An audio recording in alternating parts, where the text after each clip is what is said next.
Commander Raltek stood in front of a large screen inside the dark control room. His skin was pale blue, his eyes large and black. Like all Villari, he had no mouth, only a thin line that moved when he spoke through his translator chip.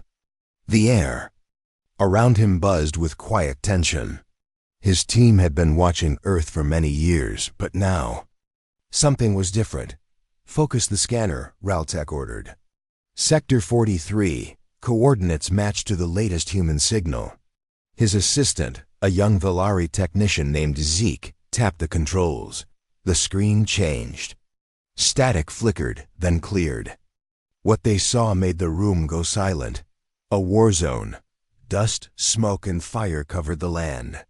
Human soldiers ran through broken buildings. Explosions lit the sky. Screams echoed through their microphones. The colors were sharp red blood, gray skies, black fire. One soldier held another in his arms, crying out. Then another ran straight into gunfire, screaming a name before vanishing in smoke.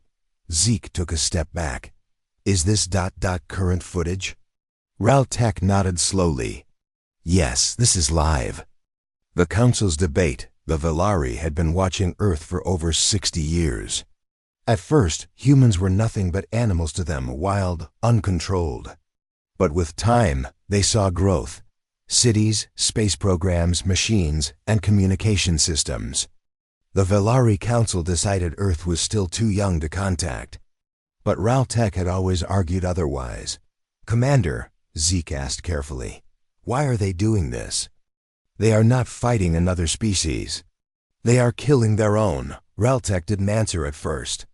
He watched a group of human soldiers moving in formation, covering each other from enemy fire. They moved with precision. They screamed with anger, but they also protected their wounded. They carried injured men on their backs. One soldier even ran into fire to pull a child from the rubble. "These creatures," Raltek said at last, "they are dangerous. But not because they are mindless. Because they fight with reason, and with something stronger, emotion." Zeke looked at the screen again. "Is it fear?" "No," Raltek whispered. "It is something worse. It is love. Love for their kind. Love for their land. Love for war itself." The human broadcasts. Suddenly, the screen changed again. A human face appeared. It was dirty, covered in blood, but calm. A female soldier. Her voice was deep and steady. She spoke in English, but the translator converted her words. "To anyone listening out there. This is Captain Eliza Rowe of the 21st Earth Division. We know someone is watching. We don't know who. But hear this. This is not the end of humanity. This is only the beginning. You will learn what it means to be human." Then the screen showed a countdown timer. 15 minutes. "Zoom in." Raltek ordered. The camera moved across the battlefield. Several large machines were preparing for something. Strange missile tubes lifted toward the sky. Humans ran back, hiding in bunkers and armored vehicles. A map on the side showed the word Project Phoenix. Zeke gasped. "Is it a new weapon?" "Something more," Raltek said. "Something they've never used before."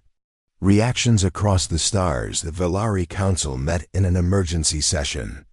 Images from the human war were played on every screen. The elders whispered among themselves. "They are too unstable," one said. "They are too emotional," another added. "We should destroy them now, before they grow stronger." Raltek stood in the middle of the room. "No," he said calmly. "We must observe more. Their minds are brutal, yes. But their will, their passion, that is what makes them dangerous. And brilliant." The elders looked at each other. The vote was divided. Half agreed with Raltek. Half wanted to end Earth's existence. A decision was delayed, but Earth did not delay. Countdown to fire back in the observation ship. The timer was at 3 minutes. The battlefield had changed. Silence. No more gunfire. No more movement. Just the machines, huge, humming with energy. Soldiers had vanished underground. Then the earth itself began to shake. Liltek narrowed his eyes. This is no normal bomb. Zeke stared, terrified. What are they doing? The answer came with fire. A bright white light exploded from the ground. But it wasn't a mushroom cloud. It was a beam, thin, sharp, shooting straight into the sky. It hit the upper atmosphere, split into 5 rays, and came down like fingers of destruction. Everything within a 10-kilometer radius turned to ash. Buildings vanished. Tanks melted. But strangely, the beam stopped at the edge of the battlefield. Not a single village outside the zone was touched. Liltek's hands tightened into fists. They've created targeted destruction, smart fire, Zeke whispered. But why? Liltek watched the smoke clear. On the center of the burned field, the shape of a phoenix was burned into the earth. They are sending a message, he said, to us. Final transmission. The female soldier appeared again. Her uniform was now clean, and she stood beside a massive war machine. Whoever is watching, know this. We do not fear death. We do not run from war. We choose it. We control it. And we win. Always. Liltek stared at the screen, not with hate, but with respect. She is right, he said quietly. They are not ready for peace, and we are not ready for them. Zeke turned away. Should we report this to the Galactic Assembly? No, Liltek replied.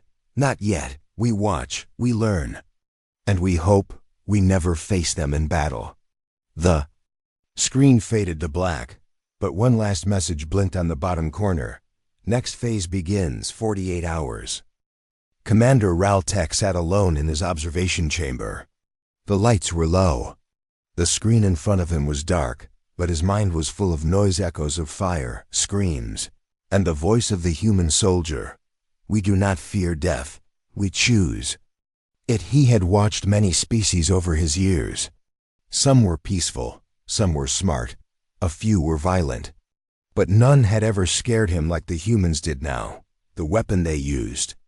It wasn't just power, it was a message. And Liltek understood that message clearly.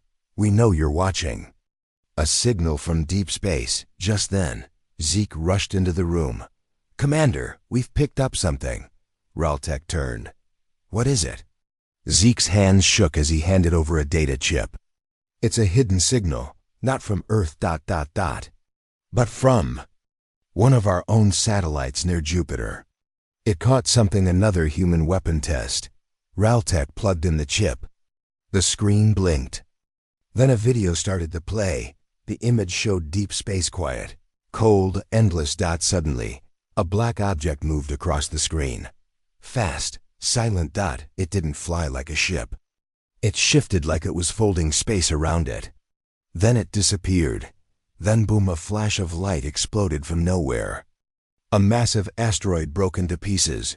Zeke stared. They destroyed it with no sound, no energy signature, no warning. Liltek stood slowly. That's not a missile. That's something else. A weapon we weren't supposed to see. The cloaked ship back on Earth. Something else was happening. High above the planet, hidden by stealth tech, floated a human warship called Nightshade 12. It had no markings, no ID, no official records. Even Earth's own governments barely knew it existed. Inside the dark ship, Captain Eliza Rose stood beside a glowing panel. She looked calm, but her eyes were sharp. We gave them a little show, she said. Now, we see if they blink. Her second-in-command, Lt. Graff, frowned. You really think aliens are watching us? I know they are, she said. We've seen signs, energy shifts, distortions in orbit. And that old probe we shot down last year, not hours. Graff asked quietly, what if they attack? Eliza smiled. Then we show them what real war looks like. The forbidden weapon in the Velari Council chambers. The debate had reached a dangerous point. One elder slammed his fist on the table. They are creating weapons beyond anything we know. Do you understand what this means? They're not just Dangerous to Earth, they could threaten the galaxy. Another elder shook his head. They are still young, unorganized. They are not ready for space warfare. Raltek stood in the center. They are learning fast, and they are already testing weapons in deep space. Weapons that move through folded gravity, that destroy without light or sound, that hide in shadows. He paused. They call it Project Umbra. The room went silent. How do you know this? One elder asked. I hacked into one of their military vaults. Carefully, I took only one file. A name, a map, and a short message. He tapped his console, and the screen lit up. The message read, Project Umbra. If they see us first, it's too late. Decision in the shadows. Raltek left the council meeting with heavy thoughts. He walked down a long hallway alone. A hidden door opened silently. Inside, he met with a secret group of Valari scientists. We need more data, one said. Raltek nodded. I want to get closer. I want to send a stealth drone to Earth's orbit. It's too risky, Zeke warned. If they catch it, they already know we're watching, Raltek said. Let's stop pretending we're invisible. Earth's secret base, the core deep under the mountains of Siberia. Humans had built the core, a hidden military lab. Captain Alyssa walked through the cold steel halls, past guards, engineers, and scientists. She entered a black room with a red crystal floating in the center. It pulsed like a heartbeat. Status? She asked. A scientist spoke carefully. The core crystal is stable. Energy levels are rising. But there's something strange. It reacts to signals. Not from us, but from above. Eliza stared at the crystal. From orbit? The scientist nodded. That means they're watching again, she whispered. She turned and gave one command. Begin Umbra Test 2. Let's give them another warning. The drone arrives. The Valari drone was small, invisible to radar. Silent to machines. It moved through Earth's orbit, like a ghost. Hidden. But not from humans. Inside Nightshade 12. Alarms flashed. Unknown object entering near range, Graf said. Eliza smiled. They sent a drone, just as I hoped. She looked at the screen. Lock on, track only, do not destroy, Graf blinked. Why not? Because, Eliza said, we're going to show them what fear looks like. Test 2 begins back at the core. Scientists activated the weapon. Above the Earth, the sky changed. Clouds spun into a circle. A soft humming sound filled the air. Birds flew away. Even satellites picked up strange energy waves, then complete silence. The Valari drone caught the whole thing. Suddenly, a shadow covered half of Europe. Not from the sun, but from something else. A wave of darkness moved through the sky. It wasn't natural. It wasn't visible, but cities lost power. Communications went dead. Planes dropped from the sky. All without an explosion. And then, the darkness was gone. No buildings were destroyed. No one was killed, but the fear was everywhere. VLAR. Panicked back. On the observation ship, Raltek's screen turned black. Then it lit up again with just 2 human words. We see you. Zeke dropped his tablet. Commander, they knew about the drone. Raltek didn't answer. He sat down slowly. His hands were shaking. They not only saw it, he whispered. They let it go. Inside the Valari observation ship, not a single sound was heard. The crew stood frozen. The screen in front of them was still showing those 2 words. We see you. Commander Raltek leaned forward, staring at the message. It wasn't just a warning, it was a challenge. Zeke spoke in a low voice. They didn't just see our drone, they hacked it. They sent this back through our own system. Another officer whispered, they broke our encryption.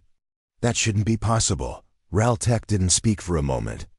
Then he stood up and gave a clear order. Send the signal to the Council. It's time. The Galactic Council reacts far Away, on a glowing silver planet in the center of the galaxy, the Valari Galactic Council gathered again. News of Earth's actions had now spread beyond just the Valari. Other species were watching, the Saurians with their 4 long eyes, the silent Krith who spoke through light signals, even the wise and ancient Alexa, who hadn't moved their fleets in over 300 years. They were now watching Earth. "They know we're out here," said one Valari elder. "They know more than they should," added another. Ral-Tech stood in the center of the room. "And now, they want to talk." The council gasped. "What proof do you have?" Ral-Tech showed the footage. The human ship Nightshade 12 had sent a signal in multiple frequencies. Hidden inside the signal was a clear message, simple, direct, and impossible to misunderstand. "If you are watching, respond, open frequency, we are ready." The council exploded into arguments. "It's a trap. They are bluffing. No species so young should have this power. If we ignore them, they may strike first." Ral-Tech raised his hand. "If we respond, we must be careful. But if we remain silent, they may take silence as fear." He paused, then looked directly at the council. "Let me speak to them." Earth prepares for contact. Back on Earth, deep inside the core, Captain Eliza Rowe stood in front of a massive communications array. It looked like a spider made of metal, glowing with soft blue lights. Lt. Graf walked in. "The signal has gone." "Out." Still no reply. Eliza nodded. "They'll answer." Graf was quiet, then said, "How do you know?" Eliza looked up at the stars through a thick glass window. "Because if they've been watching us this long, they already understand one thing. Humans don't bluff." The first contact on the Valari ship, the screen blinked. A green light appeared. Earth's signal was still open. Ral-Tech took a deep breath. "Activate translator. Begin audio only." The room went quiet. Then, through the speakers, a calm, clear human voice came through. "This is Captain Eliza Rowe of Earth's Defense Command. If you can hear me, we welcome a response." Ral-Tech stepped forward and spoke. "Captain Rowe, this is Commander Ral-Tech of the Valari. You are heard." A long silence followed. Then Eliza spoke again, her voice steady. "You've seen what we can do. You've seen how we fight. But we're not looking for enemies." Ral-Tech replied, "Many here do not believe your words. They believe your kind is unstable, dangerous." Eliza's voice changed slightly. "Maybe we are dangerous, but only to those who try to harm us. We do not start wars, but we end them." The hidden messenger Ral-Tech watched the room. All eyes were on him. He spoke carefully. "Then tell me, Captain, what was the weapon we saw? What is Project Umbra?" For a few seconds, there was only silence. Then Eliza said something that shocked even her own crew. "That wasn't even our strongest weapon." Zeke gasped. Ral-Tech's eyes narrowed. "Then why show it?" "Because you're listening. And we wanted you to know, Earth is not weak. We survived our own wars, our own fire, and now we're reaching out. But not in fear, in power." The Council's shocked back at the Galactic Council. Ral-Tech's transmission was being watched live by all the member species. Many sat frozen, unsure what to say. Finally, one of the elder Saurians stood up. "The humans. They are warning us, but they are not threatening." Another said, "They want peace but are ready for war." And the Alexa leader, who hadn't spoken in a century, finally said, "They are like us when we were young. But they are something more, something wild." A message to the galaxy. Eliza sent one final transmission to the watchers. "We do not fear the stars. We dream of them. But if those stars send monsters, we will not run. We will fight. And we will survive, because we are human." Ral-Tech closed the channel. He turned to Zeke. "Record this day." Zeke nodded. "What title should I give it?" Raltek looked out the window toward Earth. Call it the day humanity spoke to the stars. The council hall was full, every seat, every corner. Hundreds of leaders from across the galaxy sat in silence. The Valari, the Saurians, the Krith, the Alexa, and many more gathered under one roof for a single reason: to decide the fate of Earth. Valari.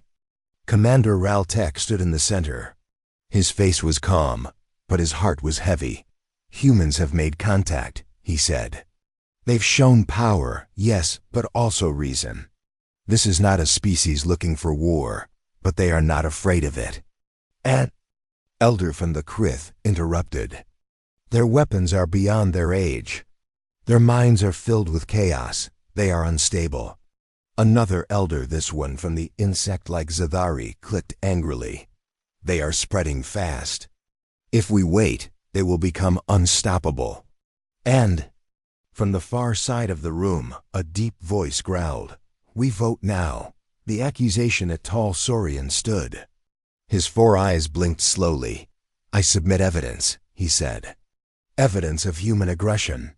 On the screen, new footage played. Human. Soldiers launching missiles from orbit. Tanks rolling across borders. A drone strike that hit a rebel base. But also a village nearby. A battlefield where no survivors were left alive. Gasps filled the chamber. "They destroy each other," the Saurian said. "What will they do to us?" Raltek stepped forward. "They fight themselves, yes. But many species do that in youth. Did we not fight wars in our own early days? Look deeper. You will also see human kindness, bravery, sacrifice." He looked around. "Do not judge a race by its worst moments. Judge it by how it rises from them." The secret meeting later. That night, Raltek sat in a dark chamber with his most trusted officers. "They want war," Zeke whispered. "Some of the council members have already made deals to attack." "Who?" Raltek asked. Zeke hesitated. "The Zathari, the Krith, and one of our own." Raltek's eyes narrowed. "We are Valari. We watch, we learn. We do not strike." "First, but they believe it's too late," Zeke said. "They say Earth has already become a threat." Raltek stood and stared at a map of Earth on the screen. "We still have time." The secret weapon plans elsewhere. Deep under a floating city on planet Narshal, a group of Krith engineers worked on a giant machine. A voice echoed through the lab. "Project Eclipse is almost ready. It will strike Earth's atmosphere. Burn half the surface. Enough to send a message. Enough to end the threat." But someone was listening. A spy, not from Earth, not from the Council, but from a peaceful, neutral race known as the Saray. They had long stayed silent in Council matters. Until now. Earth makes a move back on Earth. Captain Eliza Rose stood at the edge of a dark canyon. Inside the canyon, engineers were building something huge. It was not a weapon. It was a beacon, an open signal tower that could broadcast across galaxies. "Will they hear us?" Graf asked. "They've already heard." "U.S.," Eliza replied. "Now we speak not with power, but with truth." The speech that changed everything. 3 days later, a signal was received in every major system across the galaxy. It was a message from Earth. Eliza Rowe stood in full uniform. Her voice was calm and steady. "We know what you fear. You fear what we might become. But we fear something too. Silence. We feared we were alone, and now we know we are not." She paused. "Yes, we fight, we bleed, we struggle, but that is how we grow. We do not seek to rule the stars, only to survive among them. And finally, if you choose war, know this: we will not beg, we will not kneel, we will stand together until our last breath." The message ended, and the galaxy held its breath. The vote begins inside the council hall. Lights dimmed. The voting screen rose. Each species was given a choice: observe, warn, destroy. Raltek watched silently as votes were cast. Some chose to observe. Some chose to warn, but far too many chose destroy. Zeke whispered, "We've lost." The betrayal suddenly, the chamber lights flickered. An urgent message appeared on all screens. Unauthorized launch detected. Origin, Krith military base. Target, Earth. Realtek stood. They didn't wait for the vote to finish. Zeke shouted. They launched Project Eclipse. Panic filled the room. One elder screamed, "This is against council law." Another cried, "They're forcing war." Realtek turned to the council leader. "Give me permission. Let me intercept the weapon. Let me stop this before it reaches Earth." The leader stared at him, then nodded once. The chase begins high above. A quiet moon, the Velari interceptor ship Vanguard launched into space. Realtek and Zeke were on board. Their mission: stop the Krith weapon before it enters Earth's orbit. Time was running out. They had minutes. Earth detects the threat at Earth's defense station. Alarms blared. Graph ran to Eliza. Incoming energy. Signature: huge. It's not ours. Eliza's face hardened. Is it a missile? Worse, he said. It's something we've never seen. She turned to her crew. Ready the countermeasures. And alert all major cities. This might be the first contact, or the last. In space, 2 ships' collateral tech ship reached the Krith weapon. It was massive, 20 times the size of a battleship. Covered in black armor, silent, cold. It's locking onto Earth, Zeke said. Realtek narrowed his eyes. Then we don't ask it to stop, we make it. The Velari ship launched magnetic disruptors. Missiles flew. Sparks exploded, and finally, boom, the Krith weapon broke apart in silence, spinning into deep space. Earth was safe. For now. After the smoking message was sent to Earth from the Velari ship. This is Commander Realtek. The weapon has been stopped. You are safe. For now. Eliza read the message and smiled. They made a choice, she whispered. Maybe there's hope. The Galactic Council was in chaos. After the Krith launched a weapon without permission, trust between species was shattered. Some accused the Krith of starting an interstellar war. Others blamed the Velari for stopping the missile. Inside the great chamber, leaders shouted. Screens flashed. Security guards stood ready. Realtek walked through the noise like a shadow. Zeke followed closely behind. They're afraid, Zeke whispered. Not just of humans, but of each other now. Realtek nodded. The galaxy is breaking, but maybe that's what Earth needs. A message from Earth Captain Eliza Rowe sat inside the command center at the core. Her face was calm, but her eyes burned with purpose. The intercepted missile had proved something important. There would be no peace unless someone fought for it. A new message came in from the Velari. We stopped the attack, but the Council is divided. Earth still stands, but for how long? Eliza sent back a simple reply. We won't wait to be saved. We'll make our own future. Behind closed doors in a hidden chamber beneath the Velari capital, Realtek met with 2 other leaders. One was from the Alexa, thin, glowing being with slow, thoughtful eyes. The other was from the Saray, a peaceful race of builders and thinkers. Realtek spoke first. If we don't act now, Earth will be attacked again. The Krith won't stop. The Alexa elder nodded. Their fear is louder than reason. The Saray leaned forward. What do you propose? Realtek answered. A secret alliance with Earth. The risk. Zeke was shocked when he heard the plan. An alliance? That's treason. If the Council finds out, Realtek stopped him. If we do nothing, Earth will burn. And the galaxy will lose its best chance to change. Zeke lowered his voice. But why help them, Commander? Why risk everything? Realtek looked at a screen showing Earth's surface. Because humans are not just dangerous. They are different. They can survive anything. And they remind me of who we once were. The first meeting, a quiet signal was sent. Hidden, masked, Encrypted. Captain Eliza received it and followed the coordinates with Nightshade-12. In the blackness of deep space, far from any star, the ship docked with a Volari scout vessel. Inside, the first face-to-face meeting took place. RAL-Tech. Eliza Rowe, human and alien, warrior and watcher. You came, Eliza said. So did you, Raltech replied. They shook hands. A small thing. But in that moment, history changed. The Planrel Tech showed her a map. This is the Krith fleet. Hidden beyond the Eon Rift, in 7 days they moved toward Earth. Eliza studied it. And the Council? Still arguing, Raltech said. They won't stop it in time. Eliza leaned forward. Then we stop it ourselves, Raltech smiled. Exactly.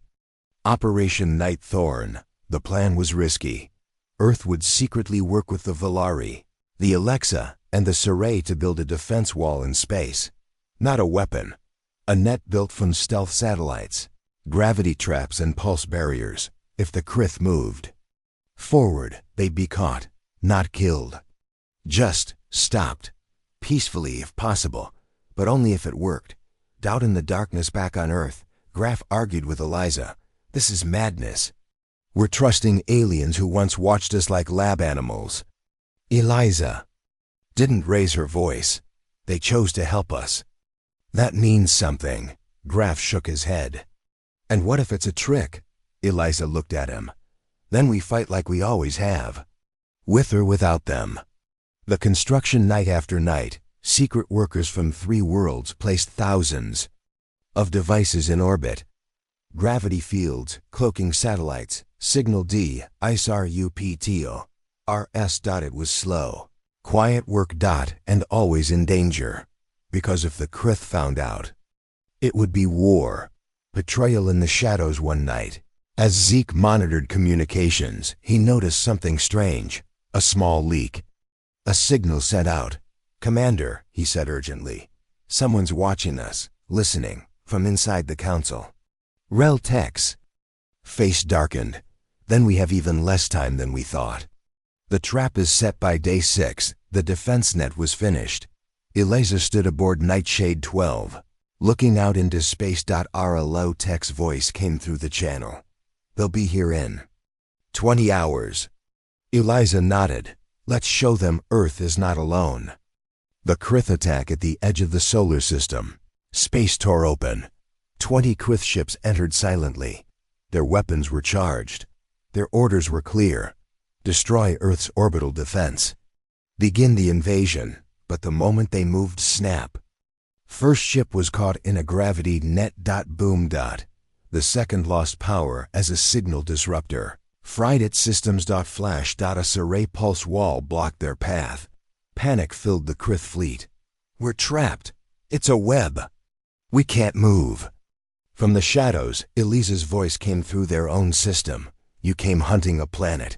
You found something bigger. You found unity. The turning point. The Krith commanders screamed in rage. Fire everything. But before they could attack, Volari ships uncloaked around them. SERAY drones buzzed. Alexa beams hummed. They were surrounded and outmatched. The surrender after 12 minutes. The Krith stood down. No shots fired from Earth. No lives lost. But message was sent. The humans had allies now. The galaxy reacts in the Council. News of the Alliance spread fast. Some were shocked. Others were angry. But one thing was clear. Earth had moved from being a target to being a power. The sun rose over Earth, but things were no longer the same. For the first time in history, aliens had not only seen humanity, they had stood beside it. The trap against the Krith was a success. No one died. No cities burned. But the message was clear. Earth was no longer alone. Council in shock inside the great Galactic Council Hall. Everything was silent. The leader of the Krith, broken and humiliated, stood before the assembly. The humans. They were waiting for us, he hissed. They knew. They planned it. The Alexa Elder replied calmly, and yet you fired first. Without warning, without cause. The Surrey representative stood up next. You wanted to destroy them because you feared what they might become. Now you fear what they already are. Some leaders looked away in shame. Others stared at the screen. Footage played of the human ship Nightshade 12, surrounded by alien allies. Calm, steady, unafraid. Earth's reaction back on Earth. The people didn't fully understand what had happened. Governments released small statements. Media showed strange alien images, but only a few knew the full truth. That humanity had just stepped into the galaxy. And made a name. Captain Eliza Rowe sat quietly inside the core, watching the stars through glass. Walked in. They're calling you a hero, he said. Eliza didn't smile. This isn't about me. This was never about fame. Then what? Graf asked. She stood and said one word: respect. A strange signal 3 days after the Krith attack. Something unexpected happened. Zeke rushed into Raltek's chamber. Commander, a signal. Unknown source. Deep space. Raltek turned. Origin? Unclear. But not from the Council, and not from Earth. Raltek leaned forward. Play it. The screen lit up. A voice spoke, broken and rough in an old galactic language. We have watched, we have waited, we were exiled long ago. But now we return. Zeke stepped back. I know that voice. That language, it's the old ones. Raltek whispered. That's impossible. They were destroyed in the last war centuries ago. But the voice continued. We heard your fear. We heard your vote. You tried to silence Earth. You failed. Now we speak. The galaxy trembles. The signal spread fast. Species that had never spoken in 1,000 years now called emergency meetings. Legends spoke of the old ones, a forgotten empire, wiped out during the First Galactic War, ruthless, silent, lost. But now, they were back, and they had heard Earth's voice. A second message hours later, another message came, this time directly to Earth. Inside the core, Eliza and her team listened as the message played. To the warriors of Earth. We heard your strength. We saw your stand. You remind us of ourselves. Before the silence, Graf frowned. Who are they? Raltek appeared on the screen from orbit. They're ancient, powerful, and dangerous. Eliza asked. Then why send us a message? Raltek looked worried. Because they see you as a spark. The Council's fear inside the Council, leaders. Shouted again. They'll return. We must prepare for war. They were gone for centuries.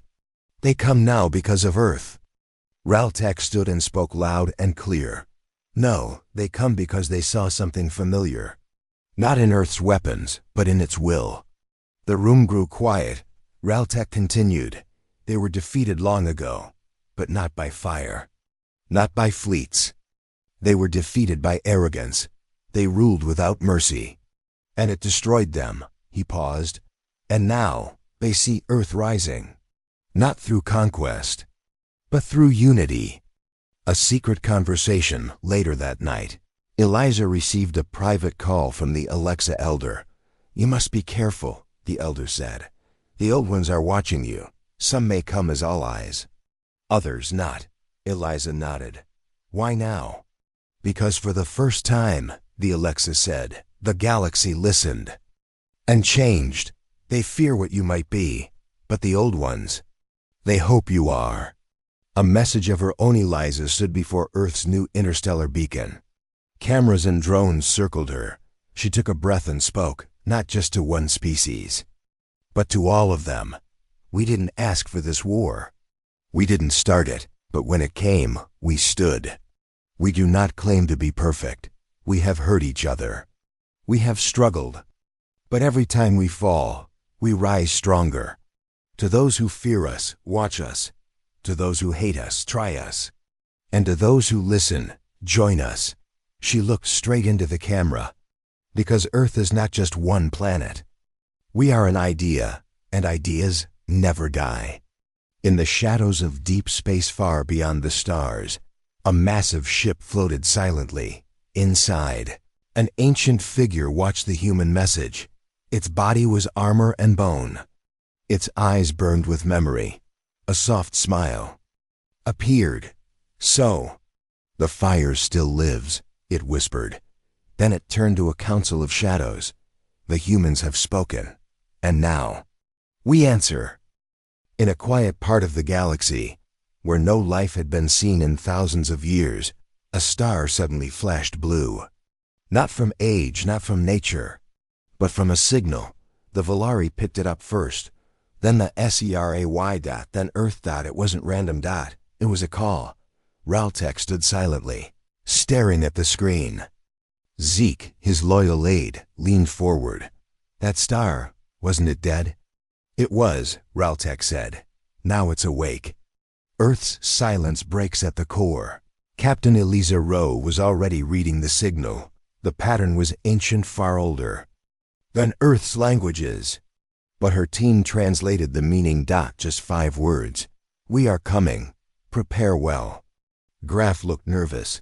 Coming, as in friendly or hostile? Eliza didn't blink. That's the question the whole galaxy is asking. Fear across the stars. The Galactic Council met again. But this time, many seats were empty. Some species had vanished into hiding. Others left the council completely.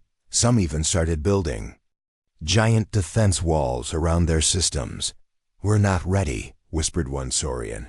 We're not strong enough. They'll destroy everything, said another. But Raltek stood alone. He had studied the ancients. The old ones, he knew. They didn't destroy without reason. He believed. They had come to see something new. The ships appear and then. They arrived. It started with one ship, huge, silent, dark like obsidian. Covered in markings no living being could read. It entered a neutral system. Did nothing. Said nothing.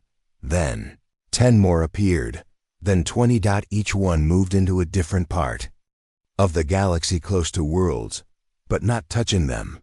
Watching, listening, and finally, one arrived near Earth. Nightshade 12 rises Eliza's ship. Nightshade 12 was sent to meet it. Not to fight. To speak. As she approached the ship, her crew sat silent. No weapons locked on. No scanners worked. The alien ship was simply there. Like a mountain in space. She opened the channel. This is Captain Eliza Rowe of Earth. We received your signal. What do you want? For one long minute, there was silence.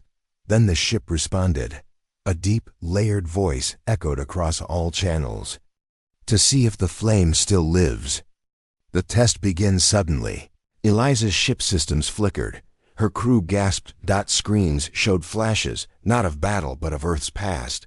Wars, peace, sacrifice, hope. It wasn't an attack. It was a scan of memory. The ship was reading them, judging them. Inside Nightshade 12, Eliza stood firm. Let them look, she said. We have nothing to hide. Raltek's warning from orbit. Raltek watched it all. He sent a private message to Eliza. This is their way. They test before they speak. Long ago, they judged species by one thing. Not technology, not strength, but will. If they see weakness, they leave. If they see pride, they strike. But if they see truth, they offer something greater. Eliza replied, then we'll give them truth, nothing more. The memory trial. The alien ship sent one more message. One will come aboard, alone. Eliza didn't hesitate. I'll go. Graf grabbed her arm. You don't have to. Let me. She shook her head. No. This started with me. It ends with me. She stepped into the pod. It launched toward the massive alien ship. The galaxy held its breath. The inside. Eliza walked through silent black halls. No lights. No sounds. Only the soft glow of memories, her memories floating like echoes in the air. She saw herself as a child, running through ruined streets. She saw herself as a soldier, burying her team. She saw herself standing alone. And then, a voice. You are full of war. Eliza nodded. We were born in it. You carry pain. She nodded again. We remember our dead, and yet, you stand. She looked up. Yes, always. The gift a figure appeared tall, ancient, wrapped in shadows and light. Its eyes held the weight of stars. It stepped forward and raised its hand. Then you are ready, Eliza frowned. Ready for what? To speak not just to stars, but through them. A flash of light, a new code downloaded into her suit. New knowledge. New language. A map. To the heart of the galaxy. The return Eliza returned to Nightshade 12. Her eyes were different. She had seen something no human ever had. She spoke only 3 words. They chose us. The council divides again when the news spread. The galaxy split in 2. Some were hopeful. Some were furious. They've given Earth the power. One elder cried. They were supposed to be destroyed, not guided, another yelled. But others simply watched. Because now the truth was clear. The old ones were back. And they had chosen humanity. Earth prepares inside the core. Eliza stood before the new beacon. The signal code from the ancients played silently on screens. She spoke to her crew. This is not the end. This is the next step. We speak not only for Earth now. We speak for what comes next. Graf asked, and what is that? Eliza looked at the stars. Whatever we're brave enough to imagine. Across the stars, a single pulse echoed, sent from Earth, but carrying the code of the ancients. It reached moons, asteroid belts, distant outposts, and forgotten corners of space. Every species heard it. It said only one thing. The center has opened. The heart of the galaxy. The map Eliza received was not to a planet or a station. It was to a location hidden inside the core of the galaxy itself. Long ago, the ancients had sealed away a place called the Axis, a living machine, a gate, a power. Beyond time. It was said to listen only to those who passed their test. Now, it was listening to Earth. A council on the edge. Panic shook the Galactic Council. The Axis must not be opened. The Krith shouted. They'll take control of everything.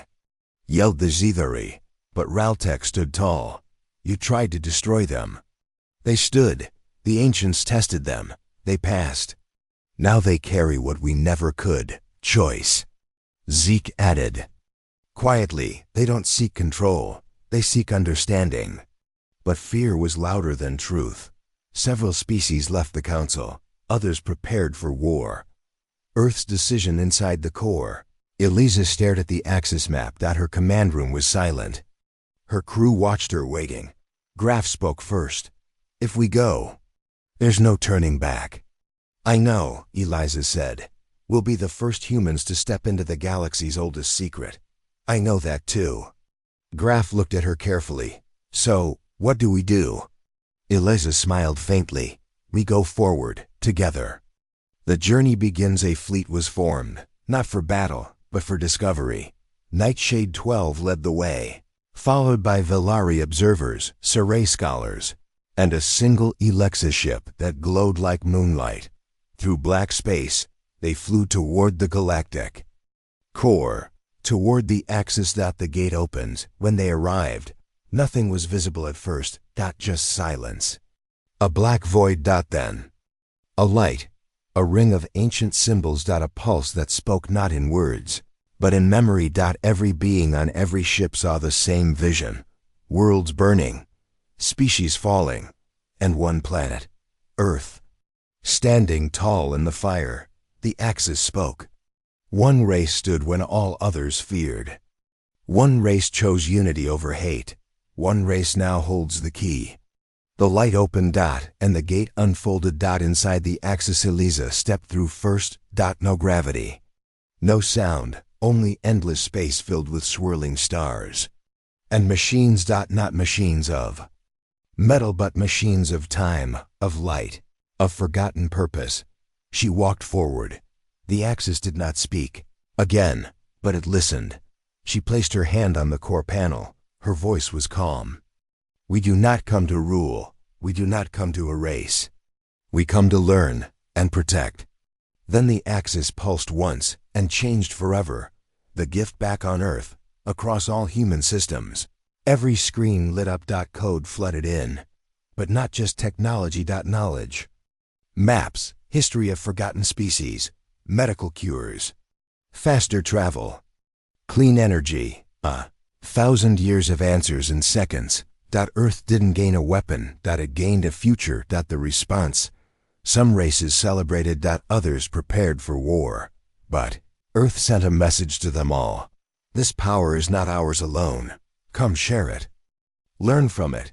But know this, if you come to take it by force, you will see how strong humans can truly be. A final choice. Back at the council, silence once again took over. Many were humbled, some still plotted. But one truth remained. The galaxy had changed. Earth now stood not as a threat, but as a pillar, a guide, a survivor. Raltek's words. Standing. On his ship, Raltek watched Earth in the distance. Zeke stood beside him. So, what now? Zeke asked. Raltek smiled. Now, we follow their lead. Captain Eliza's last message. Years later, a final message was sent from Earth's high station. Eliza, older now, but just as steady, recorded her last broadcast. We began. In fire, we were broken, angry, and afraid. But we grew. And when the galaxy came for us, we didn't hide. We stood, and when the past returned, we listened, and when the future called, we answered. She paused. Then spoke one last sentence. This is Earth, and we are not afraid of the stars anymore.